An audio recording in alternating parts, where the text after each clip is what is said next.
কোনো ভ্যারাইটি হয় না, বিকৃত মস্তিষ্কের কোনো ভ্যারাইটি হয় না। বিকৃত মস্তিষ্ক বিকৃত মস্তিষ্কই, তার কাছে ছেলেও যেমন মেয়েও তেমন।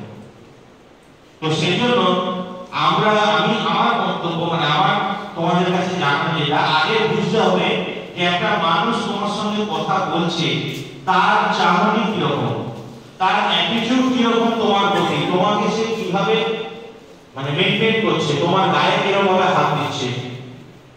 একজন মানুষ তুমি তাকে প্রণাম করলে সে তোমাকে আশীর্বাদ করলো, সেই আশীর্বাদটা সে কোথায় করলো, মাথায়, গায়ে, কোন জায়গায় হাত দিল, সেটা তোমার ক্ষেত্রে ভালো হলো কি খারাপ লাগলো সেটা তোমাকে আগে বুঝতে হবে।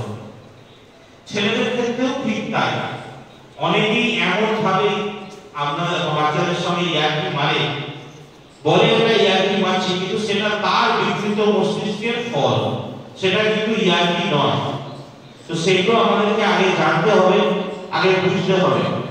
তোমরা যথেষ্ট বড় হচ্ছ, ম্যাচিউরিটি আসছে আস্তে আস্তে, তো তোমাদেরকে আগে বুঝতে হবে যে কোনটা ব্যাড টাচ, কোনটা গুড টাচ।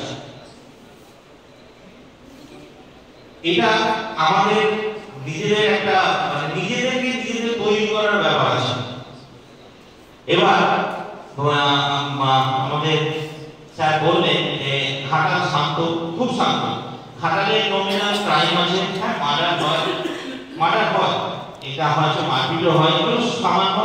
এলাকা অনেক বড়, অনেক লোক, মারপিট হতে পারে, কোনটা মারাও যায়, আর মারাও হয়, সব কিছু হয়। কিন্তু ঘাটালের সবচেয়ে বড় যেটা প্রবলেম আমাদের, সেটা হচ্ছে কম বয়সী মেয়েরা এখন বাড়ির অমতে কাউকে কিছু না বলে বাইরে গিয়ে বিয়ে করে নিচ্ছে। অনেক ভালো লাগে, একটা একটু বড় হয়েছে, নতুন একটা সম্পর্ক, একটা বন্ধু হয়েছে, তার সঙ্গে মনে হলো এই আমার সঙ্গে যেভাবে কথা বলছে এর সঙ্গে আমি গোটা জীবনটা কাটিয়ে দিতে পারবো। কিন্তু জীবনটা তো তোমরা পুরোটা দেখলেই না, জীবনটা কি।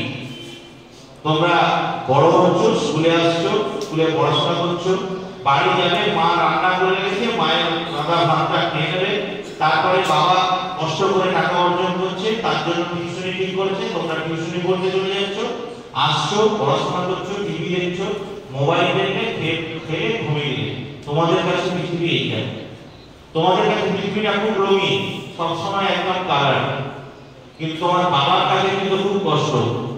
কোনদিন সকালবেলায় উঠে না বাবা না স্কুলে এসে বাবার সঙ্গে যাবে, বাবা সারাদিনে কি করছে, বাবা সারাদিন কি করে তোমাদের জন্য